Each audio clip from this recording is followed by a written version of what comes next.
మెదక్ జిల్లా నర్సాపూర్ నియోజకవర్గ పరిధిలోని వెల్దుర్తి మండలంలో కాంగ్రెస్ పార్టీ నర్సాపూర్ నియోజకవర్గ ఇన్ఛార్జ్ ఆవుల రాజరెడ్డి పర్యటించారు.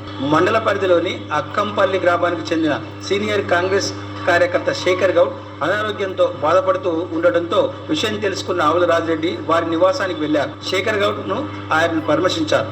ఈ కార్యక్రమంలో కాంగ్రెస్ పార్టీ మండల అధ్యక్షులు మహేష్ రెడ్డి, వైస్ ఎంపీపీ సుధాకర్ రెడ్డి, రాష్ట్ర ఫిషర్మెన్ కార్యదర్శి తలారి మల్లేశం, జిల్లా నాయకులు హనుమన్న గారి నరేందర్ రెడ్డి, గోగుల కృష్ణయ్య తదితరులు పాల్గొన్నారు.